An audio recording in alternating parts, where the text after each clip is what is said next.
आप सभी का मेरे चैनल डिवाइन वर्ल्ड में स्वागत है। आज हम सुनेंगे सकट चौथ की कथा और जानेंगे सकट चौथ की तिथि व शुभ मुहूर्त। हिंदू पंचांग के अनुसार माघ मास की सकट चौथ का शुभारंभ 29 जनवरी को सुबह 6:10 पर होगा। इसका समापन 30 जनवरी को सुबह 8:54 पर होगा। इसलिए उदया तिथि के नियमानुसार यह व्रत 29 जनवरी को रखा जाएगा।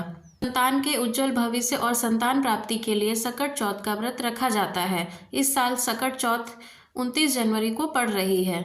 ऐसे में इस दिन भगवान श्री गणेश की पूजा के साथ साथ व्रत का कथा का पाठ भी जरूरी माना गया है। आइए जानते हैं सकट चतुर्थी की व्रत कथा के बारे में।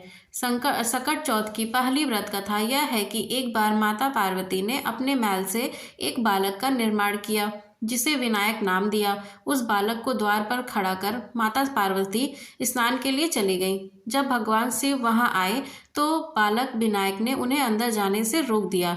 तब क्रोध में आकर शिव जी ने उस बालक का शीश धड़ से अलग कर दिया। इसका पता जब माता पार्वती को चला तो वह बहुत क्रोधित हुई और रौद्र रूप धारण कर लिया। तब भगवान शिव ने हाथी का शीर्ष विनायक के धड़ पर लगाया और उन्हें दोबारा जीवित किया। गज मस्तक होने के कारण माता पार्वती के यह पुत्र गजानन यानी कि श्री गणेश कहलाए। जिस दिन यह घटना हुई उस दिन माघ माह के कृष्ण पक्ष की चतुर्थी तिथि थी। इसलिए संतान की उन्नति के लिए सकट चौथ यानी कि सकट चतुर्थी के दिन श्री गणेश की पूजा के साथ साथ माता पार्वती की पूजा भी की जाती है और इस दिन माताएं अपने बच्चों के लिए व्रत करती हैं। सकट चौथ की दूसरी कथा। एक नगर में एक बुजुर्ग माता हुआ करती थी, जिनका एक बेटा और बहू थे। बूढ़ी अम्मा को आंखों से दिखता नहीं था, लेकिन वह परम गणेश भक्त थी। एक बार उनकी भक्ति से प्रसन्न होकर उन बूढ़ी अम्मा को गणेश जी ने दर्शन दिए और उनसे वर मांगने को कहा। हालांकि बूढ़ी अम्मा को गणेश जी दिखाई तो नहीं दिए, लेकिन वह उनकी उपस्थिति महसूस कर पा रही थी।